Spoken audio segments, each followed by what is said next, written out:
Kembali lagi di Cerita Cinta Channel. Jangan lupa like, comment, and subscribe ya. Terima kasih.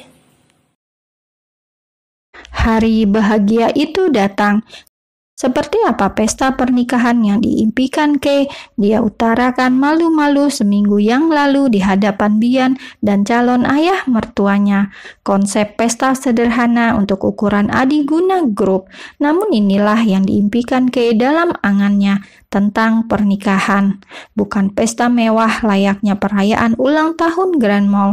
Satu-satunya pesta mewah yang pernah didatangi Kay yang bisa ia jadikan referensi. Dia memimpikan suasana pesta yang hangat, penuh bunga, dan tawa orang-orang yang berdoa dengan tulus untuk kebahagiaannya, tanpa media yang meliput.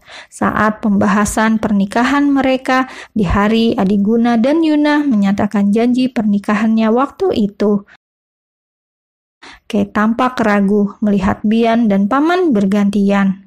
Maaf, bisakah Paman tidak perlu mengundang media dan mempublikasikan saya ke publik? Entahlah, dia hanya merasa dia bukan siapa-siapa untuk sampai dibicarakan di publik. Dia bukan Amanda, dia hanya gadis penjual somai dan penjaga minimarket malam. Kay, apa kau mencemaskan tentang berita yang dulu beredar saat pembatalan pertunanganku? Aku dan ayah menjaminnya tidak akan ada berita buruk apapun tentangmu. Adiguna ikut meyakinkan apa yang dikatakan putranya kalau Kay tidak perlu mencemaskan itu. Peristiwa itu pun kembali tergambar jelas di ingatan Kay. Mungkin itu pun menjadi alasannya. Bagaimana ya? Memang itu yang ia cemaskan juga. Hanya saja latar belakang Kay bukan seperti Amanda. Memang kenapa dengan latar belakangmu, Kay? Marah dalam hitungan detik. Kau itu malaikat kami. Kau yang sudah membuat keluarga menyedihkan ini menjadi keluarga seutuhnya. Kau memaafkan ibuku. Kau sudah membesarkan dan menjaga adikku selama ini. Memang kenapa dengan latar belakangmu? Bian menjadi gusar ketika Kay lagi-lagi merasa rendah diri dan membandingkannya dengan Amanda. Bian, tenangkan dirimu. Adiguna menepuk bahu anaknya yang berapi-api. Ayah juga berpikir begitu kan? Kay adalah malaikat buat kita. Dia sudah menyelamatkan hidup kita. Merasa frustasi sendiri. Ayah tahu, tenangkan dirimu dulu. Mbak Kesha, saya tidak akan membiarkan media meliput kalau Mbak Kesha merasa tidak nyaman. Tapi saya mohon berhentilah untuk berpikir tentang latar belakang atau apapun itu. Karena bagi kami, Mbak Kesha adalah malaikat yang sangat berharga untuk keluarga kami. Seperti itulah akhirnya Kay bisa berdiri dengan rasa percaya diri. Pesta yang dipenuhi aroma bunga. Halaman rumah kediaman Adiguna Group disulap menjadi kebun berbunga. Bunga-bunga bercampuran biru muda dan putih menggantung di tiang-tiang kokoh di setiap sudut tenda. Ada pagar-pagar putih berderet. Di antaranya dibuat taman-taman aneka warna bunga. Tenda besar warna putih yang menjulurkan rumbai-rumbai meneduhkan. Semerbak wangi bunga dari beberapa sudut semakin menyegarkan suasana. Pohon hijau besar yang sengaja dibuat semakin menambah kesan asri dan segar. Walaupun sekarang mereka sedang ada di halaman rumah, namun terasa seperti ada di taman bunga yang sebenarnya.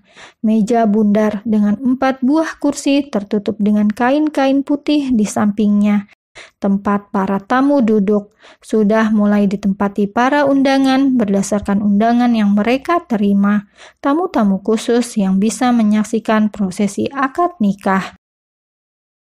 2 layar besar yang akan menampilkan prosesi akad di dalam rumah terbentang lebar, bisa dilihat dari berbagai sudut. Anak-anak tetamu berlarian ke sana kemari. Sebuah sudut memang dibuat sebuah area bermain khusus anak-anak. Banyak mainan dan alat permainan yang bisa dipakai menenangkan bocah-bocah yang tidak pernah kehabisan energi itu. Para penjaga dan pelayan bersinergi mengatur semua dengan baik. Selama 1 minggu, WO sudah bekerja keras menyiapkan semuanya dengan sempurna, tanpa media yang meliput seperti janji Adiguna. Berita pernikahan ahli waris Adiguna Group sudah dirilis ke publik. Namun dengan siapa sang ahli waris menikah menjadi rahasia di antara kalangan sendiri. Adiguna Group bahkan tidak menyebutkan identitas atau berasal dari keluarga mana. Dia bukan artis atau public figure, hanya dari kalangan keluarga pengusaha. Begitu informasi yang tersebar, tak hendak diluruskan atau diklarifikasi. Itulah suasana ramai di halaman depan. Berjalan masuk di dalam rumah, setiap sudut tempat telah dihias dengan indah. Tempat akad nikah sudah terhampar karpet putih berbulu. Tempat janji suci itu akan diucapkan. Beberapa bunga seperti yang terlihat di halaman ada menghiasi beberapa sudut ruangan. Bian dan Kay memakai kamar terpisah untuk persiapan. Bian ada di lantai bawah, Kay di kamar di lantai atas. Bukan kamar yang disiapkan untuk kamar pengantin nanti, kamar yang sudah dihias dengan sangat indah. Kamar itu belum boleh dimasuki. Ibu mengusirnya saat dia mengintip kemarin. Bian sudah selesai memakai jas hitamnya, sudah dirias secara natural. Basma duduk di tempat tidur menunggu saat tukang rias memberikan sentuhan terakhirnya. Lalu satu orangnya lagi membereskan peralatan. Sudah selesai, Mas. Kami permisi. Kalau ada perlu, kami di ruangan mempelai wanita. Bian hanya mengangguk. Dia terlihat cukup tegang. Wah, akhirnya aku bisa melihat wajah tegang Kak Bian yang biasanya cool percaya diri. Basma tidak melewatkan kesempatan menggoda. Mungkin ya, saat momen pernikahan kau bisa melihat beberapa sifat manusiawi dari seseorang. Contohnya yang ia lihat dari Bian, wajah tegang, cemas, bahagia yang bercampur aduk menjadi satu. Apa Kay sudah selesai? Tadi belum, waktu aku ngintip sebelum kesini. Bian duduk di sebelah Basma, melihat ke arah pintu kamarnya. Kau suka kamarmu? Tepat ada di sebelah kamar Bian di lantai atas. Iya, suka. Ayah yang menyiapkannya. Katanya dia yang memilih sendiri semua perabotan di dalam kamar. Dia sudah berkeliling melihat setiap sudut rumah. Ayahnya sendiri yang menemaninya, menjelaskan satu persatu ruangan. Dia senang sekali setelah menemukanmu, menatap langit-langit kamar, tidak terbersit cemburu atau apapun sebenarnya, karena baru saja menemukan Basma, ayahnya pasti ingin melakukan yang terbaik untuk anaknya. Dia mencoba untuk paham sampai pada perasaan ayahnya. Aku baru menyadari kasih sayang ayah baru-baru ini. Ya, seperti apapun dia di masa lalu, tapi dia memang ayah yang baik. Biarlah masa lalu antara ayah, ibu, dan ibu Basma terkubur menjadi masa lalu. Aku tidak akan mengambil ayah dari Kak Bian. Aku hanya berharap bagian kecil cinta ayah, sisa dari sayangnya pada Kak Bian juga tidak masalah. Tertawa meyakinkan, dia tidak kekurangan kasih sayang orang tua selama ini. Jadi Basma tidak haus sampai ingin merampas semua perhatian ayahnya dari Kak Bian. Dia mendapat cinta dari ibu dan ayah serta kakak perempuan yang luar biasa. Kau itu bicara apa sih? Keluarga ini menerimamu dengan tulus. Ibu juga. Aku belum pernah melihat ibu sebahagia ini. Cinta memang bisa menghapus kebencian kan? Setelah ibu mendapat perhatian dan cinta ayah, aku bahkan bisa melihat bedanya. Bahkan dari caranya tersenyum saja. Ayo hidup dengan bahagia, Kak, sebagai keluarga. Kenapa aku seperti bukan bicara pada adik ya? Kenapa malah dia yang benar-benar bisa bersikap sedewasa ini? Bian meletakkan tangan di punggung Basma. Terima kasih Bas untuk semuanya karena sudah menahan dirimu dengan baik selama ini. Basma mulai terlihat panik, padahal dia berusaha tidak membahas ini. Aku yakin kelak kau akan menemukan wanita yang membuatmu jatuh cinta dan mencintaimu. Sekarang boleh kan aku minta? Sayangi Kay sebagai kakak perempuanmu seutuhnya. Apa sejelas itu terlihat? Bian tersenyum sambil menggeleng. Kay menyayangimu dengan tulus sebagai kakak perempuanmu. Aku rasa dia tidak akan pernah berpikir di luar itu sampai membayangkan kau menyukainya sebagai seorang perempuan. Karena Basma berhasil mengikat perasaan itu hanya di hatinya.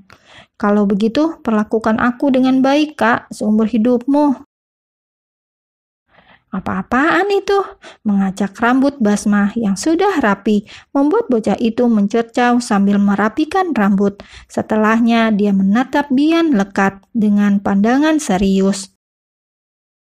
Buat Mbak Kay bahagia, supaya aku tidak pernah berpikir untuk melihat Mbak Kay selain sebagai kakak perempuanku. Bian tergelak pelan. Bisa-bisanya kau mengancamku. Walaupun Kak Bian kakak laki-lakiku, tapi aku lebih sayang pada Mbak Kay. Tentu saja, walaupun kau adik laki-lakiku, tentu saja aku lebih sayang pada istriku. Kemarilah.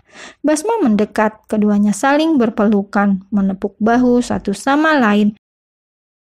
Memejamkan mata, bergumam pelan dalam hati masing-masing. Adik laki-lakiku yang aku sayangi, Bian. Kakak laki-lakiku yang aku sayangi, Basma. Keharuan di antara mereka menguap saat Anjas masuk tanpa mengetuk pintu. Kalian berdua sedang apa? Berdecak melihat kakak adik itu yang saling berpelukan.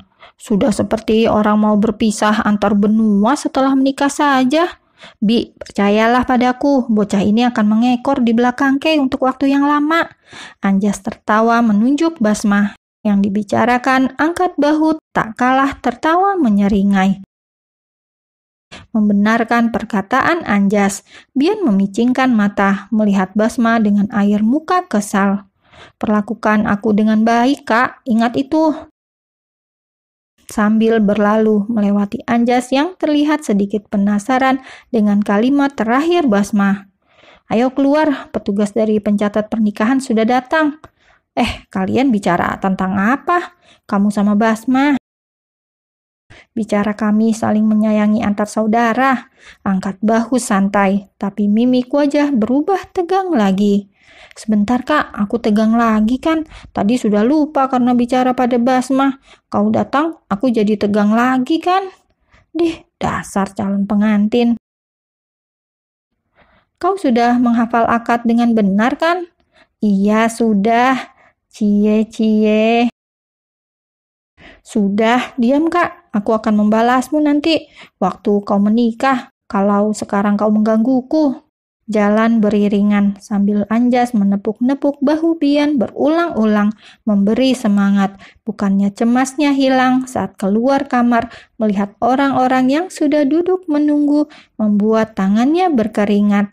Mungkin inilah momen paling menegangkan dalam hidupnya.